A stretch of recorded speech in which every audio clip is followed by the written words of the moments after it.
Hello दोस्तों, कैसे हैं आप लोग। आप सबका स्वागत है आपके अपने चैनल सिविल इंजीनियर वर्क्स में, जहां मैं आज आपको बताऊंगा प्लिंथ बीम के बारे में। पिछले वीडियो में मैंने आपको बताया था कि प्लिंथ बीम क्या होती है, उसकी इंपॉर्टेंस क्या होती है। आज मैं बताऊंगा आपको प्लिंथ बीम के बारे में, उसकी रिइंफोर्समेंट कितनी होनी चाहिए, उसमें स्पेसिंग कितनी होनी चाहिए, स्टिरप्स का डाया कितना होना चाहिए, मेन रिइंफोर्समेंट का डाया कितना होना चाहिए, स्पेसर बार हम क्यों प्रोवाइड करते हैं, क्लियर कवर कितना होना चाहिए। ये सब मैं इस वीडियो में कवर करूँगा। तो अगर आप चैनल पे नए हैं तो प्लीज़ सब्सक्राइब करें अभी जाके और hit that bell notification button, ताकि मेरी सारी वीडियोस आपके पास सबसे पहले पहुंच सके। तो चलिए ये वीडियो शुरू करते हैं। उससे पहले अगर आपने पिछला पार्ट्स नहीं देखे हैं प्लिंथ बीम के, जहाँ पे मैंने आपको बताया था उसकी इम्पोर्टेंस, उसकी हाइट कितनी होनी चाहिए, उसको कास्ट करने से पहले हमें किन किन चीज़ों का ध्यान रखना चाहिए, तो वो वीडियो आप जाके प्लेलिस्ट में चेक कर सकते हैं। ठीक है, आज का वीडियो हम शुरू करते हैं प्लिंथ बीम का। तो प्लिंथ बीम जो है वो डिपेंड करता है आपकी उसमें रिइंफोर्समेंट कितनी होनी चाहिए। सबसे पहले हम क्लियर कवर के बारे में बात करते हैं। तो जो क्लियर कवर है वो हमारा मिनिमम 20 to 25 mm का होना चाहिए। ठीक है, तो ये इंपॉर्टेंट। अब यहाँ पे आपको अगर मिट्टी दिख रही है नीचे, तो ऐसा नहीं है, वो जब बारिश हुई थी तो मिट्टी थोड़ा ऊपर आ गई, इसके नीचे हमने पीसीसी की लेयर डाली थी। अब जो हमारी नंबर ऑफ बार्स हैं, देखिए 3 ऊपर हैं 3 नीचे हैं, तो ये आइडियल कंडीशन होती है जब हम 2 से 3 स्टोरी का मकान बनाना हो हमने। तो फॉर फ्यूचर यूज़ हमने इसको 3 स्टोरी बिल्डिंग के लिए बना के रखा होगा। अगर 3 स्टोरी बिल्डिंग का हम यूज़ कर रहे हैं तो हम यहाँ पे हो सकते हैं। पर यहाँ पे थोड़ी सी मिस्टेक कर दी है। जो ये बेंट जहाँ पे इन्होंने होना था, ये इसका जो लेंथ होनी चाहिए वो 1 फीट की होती है, और डायरेक्टली ये एक बीम से दूसरी बीम के मतलब परपेंडिकुलरली ये बेंड होती हैं। अब नेक्स्ट बात करते हैं हम इसकी जो मिनिमम रिइंफोर्समेंट जितनी होनी चाहिए।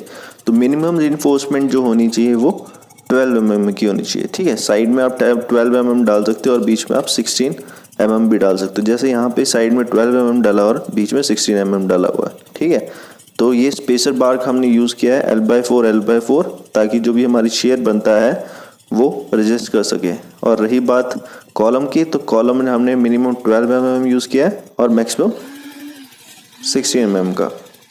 अब जब हमारी कंक्रीटिंग स्टार्ट होती है इसके प्लेसिंग की करने से पहले, तो हमने सबसे पहले हमने क्लियर कवर चेक करने हैं, वो क्लियर कवर है कि नहीं है।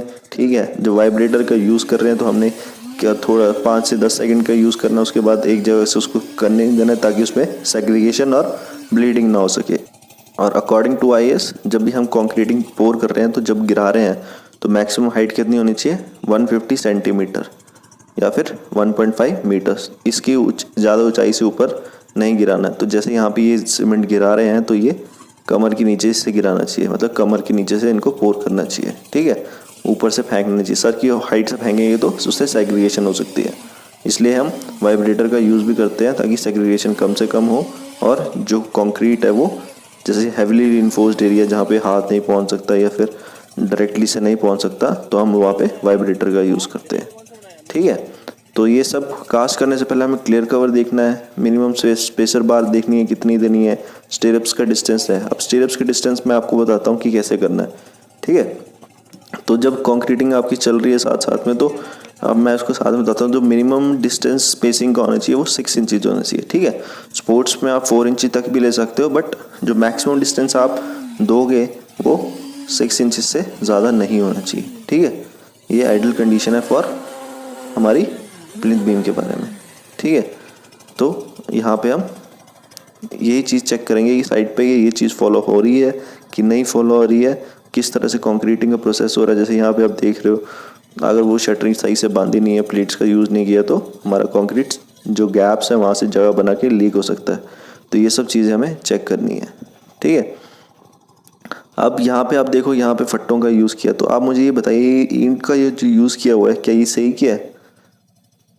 अब एक तरह से आप साइड में देख रहे हो तो इनका यूज़ सही है। अगर आपके पास जो ये कहते हैं क्लियर कवर्स नहीं हो, तो ये जो ईंट है वो मेंटेन करती है बराबर distance equally on the sides. ठीक है, इससे क्या होता है, जो आपके पास अगर प्लेट्स नहीं है, फॉर्म वर्क नहीं है, तो आप फट्टों का यूज़ करके दोनों के बीच में जो गैप है वो बराबर बन सकता है। और रही बात स्टिरप्स की, जैसे मैं आपको बता रहा था, सेंटर में आपका गैप बढ़ सकता है, अप टू 9 इंचज जा सकता है, but at the support it should be 6 inches to 4 inches. ठीक है, तो वही यहाँ पे मेंटेन किया है। और सिमिलरली कॉलम पे, ठीक है, जहाँ पे भी जॉइंट्स आते हैं वहाँ पे हमारा स्टिरप्स का जो गैप है वो कम होना चाहिए। सेंटर पे बेशक बढ़ जाए क्योंकि लोड इतना सेंटर पे नहीं आएगा, मतलब जो शियर फोर्स जो एक्ट होगी हमारी वो सेंटर पे नहीं आएगी।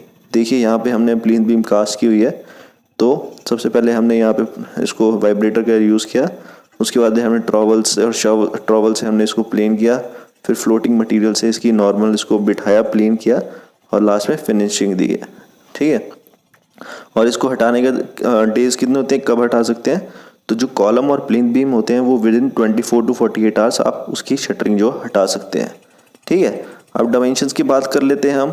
जो प्लिंथ बीम है उसकी डायमेंशंस क्या होनी चाहिए, जो डायमेंशन जो होनी चाहिए वो डिपेंड करता है आपकी 2 स्टोरी बिल्डिंग है 1 स्टोरी बिल्डिंग है। ठीक है, अगर 1 स्टोरी बिल्डिंग है तो आपकी जो हाइट होनी चाहिए वो 12 by 9 इंचेस होनी चाहिए, मतलब 1 फुट और इंचेस होनी चाहिए आपकी। ठीक है, यहाँ पे जो 9 इंचेस होगी, और अगर आप 3 स्टोरी बिल्डिंग बना रहे हो तो 12 इंच बाय 12 इंचेस। यहाँ पे ये गलती की हुई है इन्होंने, जो दूसरी बीम प्लिंथ बीम आ रही है उसकी रिइंफोर्समेंट को अंदर नहीं डाला, तो यहाँ पे ये आपको अंदर डालना ज़रूरी है, और नीचे मतलब नीचे वाली जो रिइंफोर्समेंट है वो उसके से अटैच करना चाहिए। तो अगर आपके जैसे जैसे नंबर ऑफ स्टोरीज बढ़ती जाती हैं, आपकी सबसे इंपॉर्टेंट चीज़ क्या बढ़ेगी, आपकी रिइंफोर्समेंट बढ़ेगी प्लिंथ बीम में। ठीक है, और जब भी आपकी रिइंफोर्समेंट बढ़ रही है तो बॉटम रिइंफोर्समेंट पहले ज़्यादा बढ़ेगी। अगर मान लो 2 स्टोरी बन रही है तो आप नीचे 3 रिइंफोर्समेंट बार्स दोगे और ऊपर 2 रिइंफोर्समेंट बार दोगे। अगर 3 स्टोरी बन रही है आपको 3 रिइंफोर्समेंट का यूज़ करोगे। ठीक है, और यहाँ पे अगर आपको इस प्लिंथ बीम में अगर 4 बार्स दिख रही हैं तो वो एक बार जो वो स्पेसर बार का यूज़ किया गया है। ठीक है, ताकि जो कॉलम की रिजिडिटी है वो बनी रहे। और यहाँ पे आप देख रहे हो, यहाँ पे जो एक साइड पे हमने जहाँ पे बन रहा है तो हमने यहाँ पे पीसीसी की लेयर की है, जो मैं आपको बता रहा था। वहाँ पिछली साइड पे हमारा जो मिट्टी से वो ढक गई थी। तो अगर आप प्लिंथ बीम बना रहे हो तो आपको पहले पीसीसी की जो लेयर है वो डालनी है, ताकि जो हमारी क्योंकि हमारा जो कंक्रीट होता है वो कंप्रेसिव स्ट्रेंथ में ज़्यादा स्ट्रांग होता है as compare to tensile strength में। ठीक है, तो जैसे ये जंक्शन आप देख रहे हो ये हमारा टी जंक्शन है। ठीक है, तो अकॉर्डिंग टू द प्लान जैसे हमारी इन्फोर्समेंट आएगी उस तरह से हमें बनाना है। ठीक है, तो इस तरह से आप अगर आपके पास वो नहीं है, क्या कहते हैं, क्ले कर्व्स नहीं है, जैसे ये स्पेसर बार का आप देख रहे हो, स्पेसर बार हमने यूज़ किए हैं, 2 स्पेसर बार यूज़ की हुई हैं, और मिडल में खाली इसलिए छोड़ा क्योंकि यहाँ पे लोड नहीं है। तो ये जो स्पेसर बार है इसका जो मैक्सिमम जो इन दोनों 2 स्पेसर बार के बीच में जो स्पेसिंग होती है वो 20 mm या फिर MSA +5, मतलब मैक्स जो MSA है जो हमारा मैक्सिमम स्टैंडर्ड साइज एग्रीगेट्स का, जो हम वैसे 20 mm लेते हैं अकॉर्डिंग टू RCC और IS कोड, तो 20 mm से ज़्यादा होनी चाहिए, मतलब 25 mm तक। तो एक क्लियर ब्लॉक जो एक क्लियर कवर होता है उसके अकॉर्डिंग हमें उसके बीच का स्पेसिंग होनी चाहिए। तो इस तरह से हम डिज़ाइन करते हैं प्लिंथ बीम की रिइंफोर्समेंट के बारे में। तो ये था प्लिंथ बीम की रिइंफोर्समेंट के बारे में, जहाँ पे आपको मैंने बताया सब कुछ रिलेटेड टू प्लिंथ बीम। अगर ये वीडियो पसंद आया है आपको तो प्लीज़ इसको लाइक करें, शेयर करें अपने दोस्त के साथ, और चैनल पे अगर नए हैं तो हिट दैट सब्सक्राइब बटन, ताकि वो जो लाल बटन है वो ग्रे हो जाए, और hit that bell notification button, ताकि मेरी सारी अमेजिंग वीडियोस, इंपॉर्टेंट वीडियोस जो है वो प्रैक्टिकल नॉलेज के साथ आपके पास सबसे पहले पहुंच सके। तो मिलते हैं नेक्स्ट वीडियो में। Thank you.